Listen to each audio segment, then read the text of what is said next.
right, it is the Afterthought podcast. Mike-doocy, Sam-gannon. We're on Free for All on Fox 4 every night at 10:30, 10 o'clock on Sunday nights. And we're excited to have our first, I guess, Zoom guest on the podcast, right? It only makes sense that it's the one and only Gordon Keith, who we see in our monitor right here. Gordo. Thank you. Gordo. Thank you.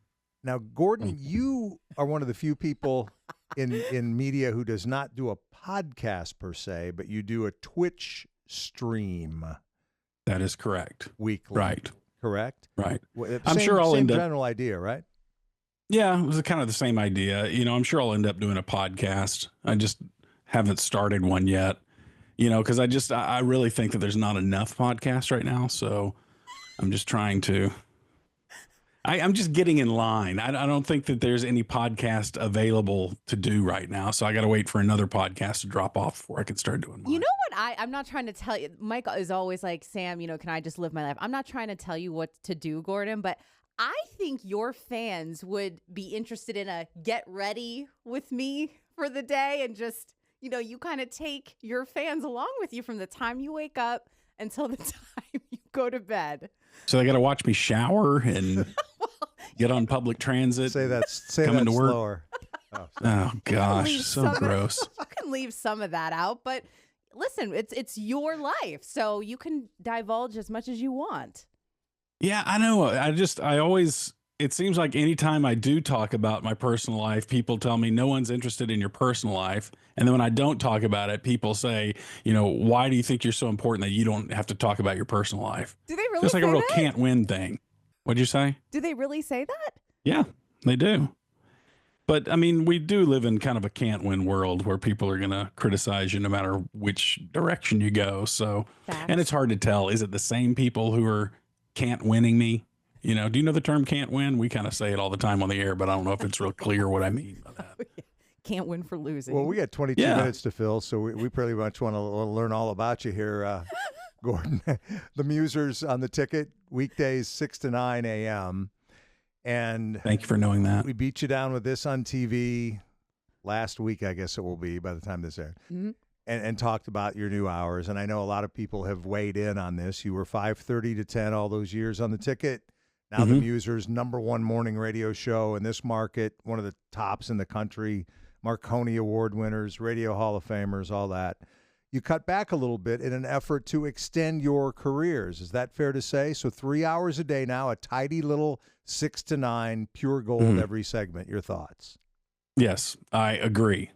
Back to you guys. Please expand. How many minutes do we have to fill? Cut back? Why is doing only 3 hours now acceptable when for so long it wasn't? Right. So I think that we probably could have made the change 10 years ago, to be quite honest with you, but we always felt, you do something so long and then people get used to you being on that long. And so you just plow ahead and keep doing it. And every year we would basically be, do we really want to keep doing 4.5 hours every day of a talk show? Because as I said on the TV program that you guys host, 4.5 hours of talk is different than doing 4.5 hours of a DJ shift where you have records that you play. So, every year it would come up and we would discuss whether we should cut back. And then every year we said, okay, let's just suck up and do it again. And, but then this time, finally, we were like, I think we've hit that point. We always knew this day was coming, and we kicked the can down the road probably 15 years of our 30 years on the air. And so finally it was like, okay, we've done it for 30 years of doing a show that's too long. Now let's do a proper length show. Or you can tell that to Mike, because Mike always gets approached with, how much longer are you going to do this for? But I think since I've come on board that he's been rejuvenated in a sense. And I've told him time and time again, you just let me know when you need me to take some of the weight off of you. Happy to do it if that means you're going to be here for the long haul. This is what rejuvenation looks like. We're all in trouble. Took the words right out of your mouth, didn't I, Gordon? Yeah. Now, it's interesting. So you're telling me, Sam, that the cover story y'all tell Mike is that, hey, let's lighten your load a little bit just to make it easier on you, Mike. That's not, we certainly want to get the message out there that we're minimizing you on the air. in order to Don't get shepherd you him into going that. on that. He'll bring Yeah. up the 6 p.m. newscast every other day. Yeah. Thanks, Yes. Gordon. Thanks a lot, Well, Gordon. I know that they've cut your time way back, Mike. So, and it wasn't of your own choosing, but I would think that you would be like, hey, this is great. I don't have to be on the air as much. Right, and he doesn't have to go to Ticket Stock for the last 2 years either. I don't know if you noticed that, Gordon, but he's skipped out on Ticket Stock the last 2 years. Why have you skipped out on that, Mike? I've been out of town, Gordon. Uh-huh. I've been in Little Elm and Ticket Stock is in Plano. No, we were out of town. I've done Ticket Stock many a year, as you know. We've had a great time there. I look forward to joining Ticket Stock again next year. Can we talk about Gordon's background a little bit when we continue here on Afterthought?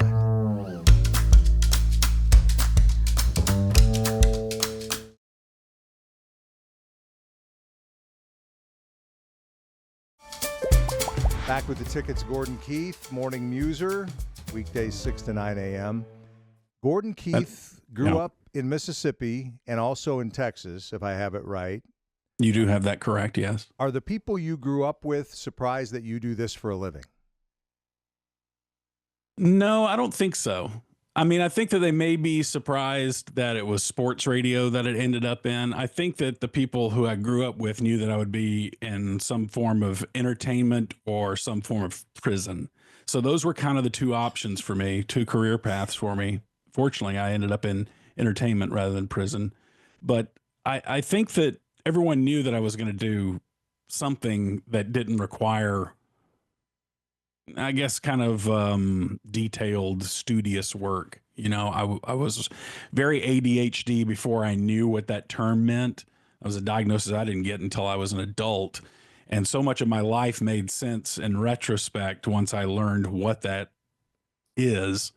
Because like you guys, probably hearing about ADHD, and a lot of us thought it was bogus, I guess, when it first came out. It was like, oh, everybody's getting diagnosed with it and so on. But then when it was explained to me by a psychiatrist what it was, it made so much sense of my life, not just in the fact of the way my dopamine receptors were always searching for that throughout school, and I wasn't able to do schoolwork the way my fellow students were. So I was always looking for ways out of doing homework and ways out of doing projects, not because of the discomfort of just having to have discipline to do it. It's like I really couldn't do it.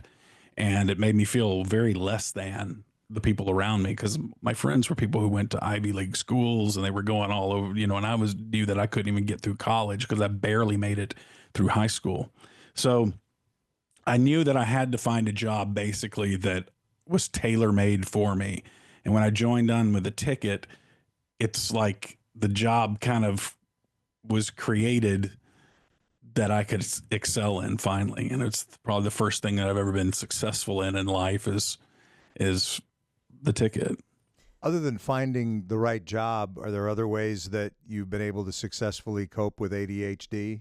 When were you actually diagnosed, by the way? I was probably diagnosed, you would think I would remember when this was. It was probably like 12 years ago, I would say, somewhere in there. Maybe a little bit longer. You know, the thing that was the impediment to me accepting that diagnosis was that I get hyper-focused on things, and I always associated attention deficit disorder, or ADD, with the fact that you would not stay on task of anything. And I'm like, but I get really hyper-focused on whether it's typewriters, or I want to learn every bass line on this particular album from the Cars from this particular period of their careers, you know, just things. Or, hey, I want to learn about every kind of clock that was made in the 1890s that people would put in their homes. Like weird stuff like that. So I thought, well, if I get hyper-focused on things, that's not a lack of attention, that's too much attention. Well, part of the diagnosis was, you know, that's part of it. Part of the symptoms, I should say, is that you get hyper-focused on things to the exclusion of things that you should be doing. And it was very disruptive to conducting a normal adult life.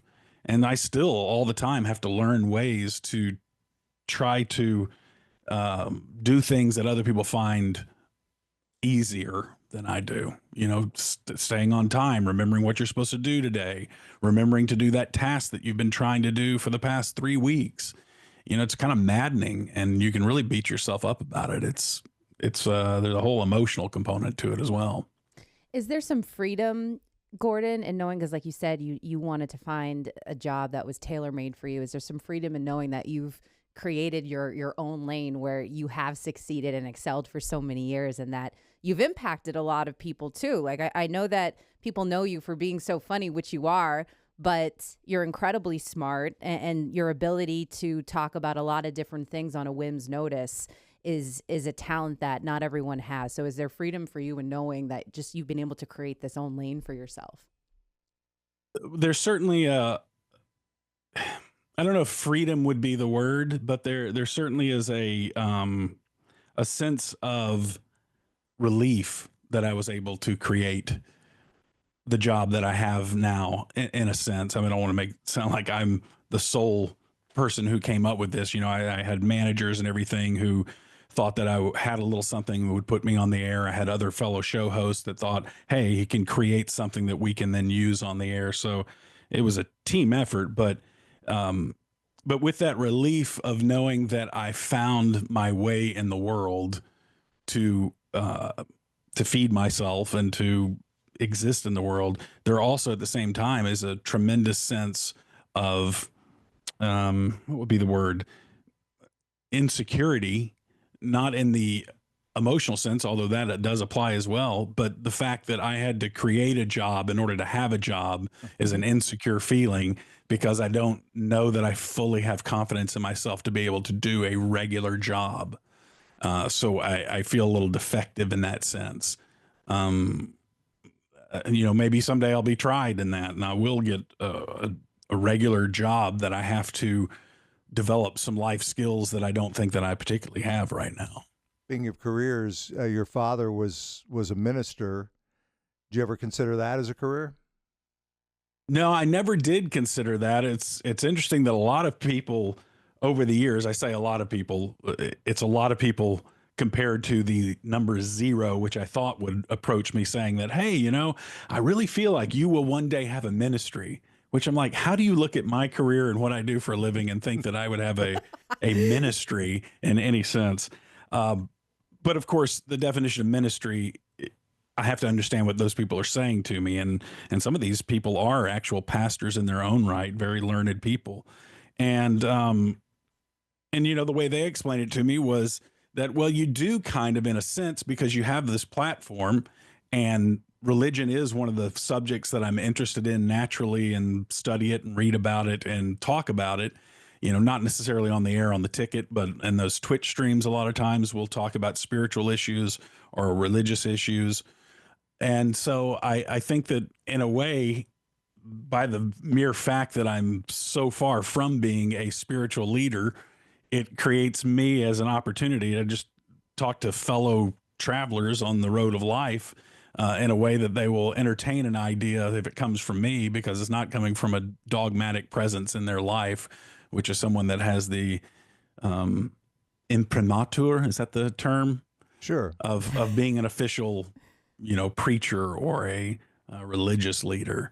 And I'm not that. I'm a person who tries to seek meaning in life the same as every human being who is born into this world, and even atheists, right? We're seeking what makes life meaningful. We're trying to answer spiritual questions, whether or not we're religious or not. Even atheists. You're right, Gordon. Thanks for including them. We appreciate it. We'll come back with more. Well, you brag about being an atheist, Mike. I thought you were pretty open about that. I believed until we began this interview. Gordon Keith, we talk about the early days of the ticket and why this thing still works coming up.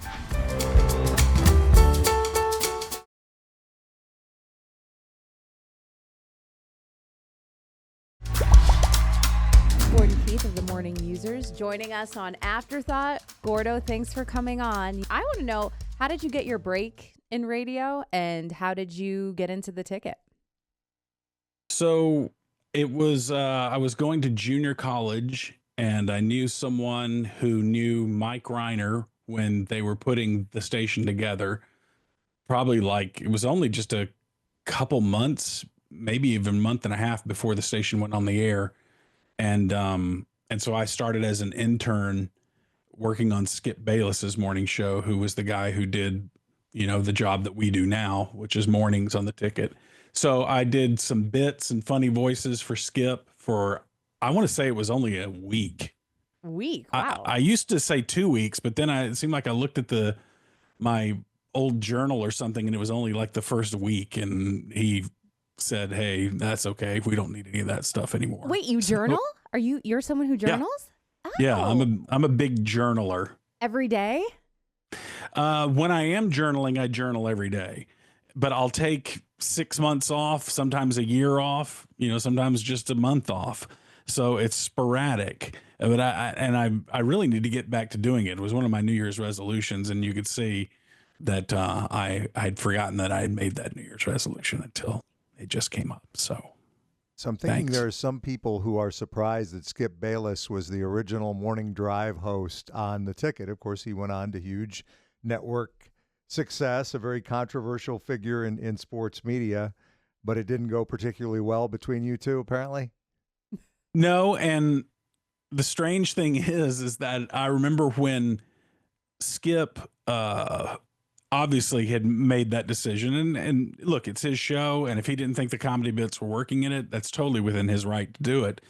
But someone came to us, our program director at the time came to us and said, "Hey, we're not going to do, we're not going to have you doing bits on the morning show," and so it was like, yeah, it just doesn't work. Skip just said that he doesn't think it's working. It's kind of oil and water. And I was like, okay, yeah. And went in to talk to Skip afterwards and said, "Hey, Skip, just wanted to thank you for the chance, the opportunity. Thanks for, letting bits be on the air, so on." And he played completely dumb. What? I have not even heard about this thing that you say coming out of your mouth. What? And it was bad acting on his part. I have a feeling that's not bad. the way Skip said it, though. He probably said it with a different tone of voice, didn't he? He probably said it a little bit more like this. This is what I want to say. You know how Skip talks. So, but yeah, he denied even knowing about it, even though it was his decision. But thank heaven it worked out the way it did, and that Skip was out of there before you know it, and you ended up with Dunham and Miller somehow, because they did like middays at first, right? Yeah, they were on from 2 to 5. Once again, doing a 3-hour program when they first started on the air. 3 hours. They did 2 to 5, and the Hardline did 11 to 2. And so they were also doing 3 hours at that time. And Skip was on for 3 hours in the morning. And then when Skip was gone, when he left the station, and I think he was fired by a program director that came in, and they felt like that me and George and Craig would be really good in the mornings. And that's when we made that switch about I think it was a year and a half into the tickets run.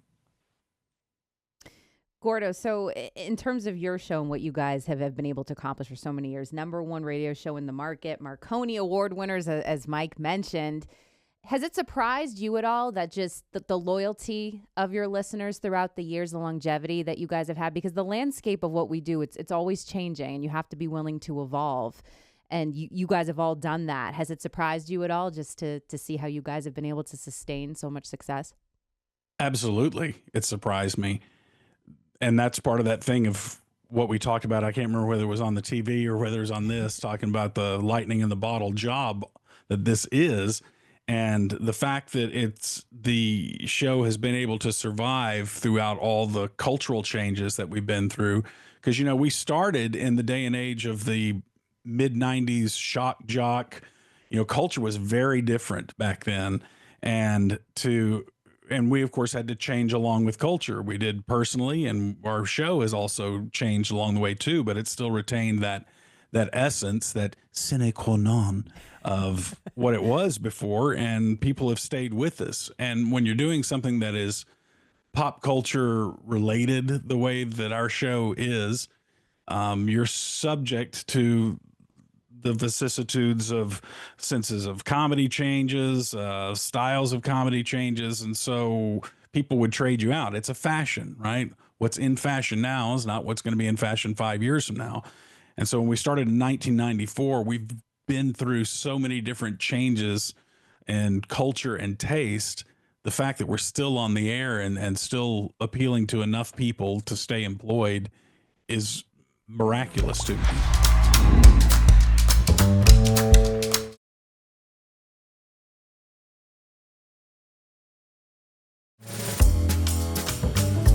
You mentioned earlier the fact that you do have a lot of different interests. You know, you're a musician, an accomplished musician, and I say that not at all sarcastically. Outstanding guitar player, bassist, however that's pronounced. But you get into certain things at certain times. What are you really into right now? Lately, the latest thing that I've really been into is motorcycling. I've enjoyed learning how to ride a motorcycle. It was one of the things that I was always wanted to do, and it was always vetoed by some female presence in my life, where it was a mother or a romantic partner said that you're not going to ride a motorcycle. And finally, I got to the age where I'm like, this is on my bucket list. I want to learn how to do it. And I went and took the course of trying to learn. It was incredibly scary to do. I've never felt, I just had one day of boot camp in that motorcycle learning. It's like a 2-day course, 3-day course, I think. And I was so nervous getting on that motorcycle. I thought there's no way I could imagine riding this machine in DFW traffic. That I just can't even imagine that. And lo and behold, I stuck with it one step at a time, and then have now gotten to where I enjoy motorcycling so much. There's nothing like that feeling of freedom, of being out on the road. You're in the middle of an intersection. You've got huge SUVs on each side of you. But if you have a capable machine and you have done your due diligence to become a capable commander of that machine, it is unlike any other feeling. It's riding a motorcycle in this world feels like the closest thing that I could imagine in my boyhood mind to having a magic carpet. It is fantastic. And so I've really gotten into motorcycling and studying it and learning how to get better. And there's so many different disciplines and forms of motorcycling that I want to learn them all. Easy Rider Gordo. Thanks. Yes. Thank you, being with Gordo. us. Morning Musers, weekdays 6 to 9 on the Ticket. Thanks for spending all this time with us as our first Zoom guest on the podcast.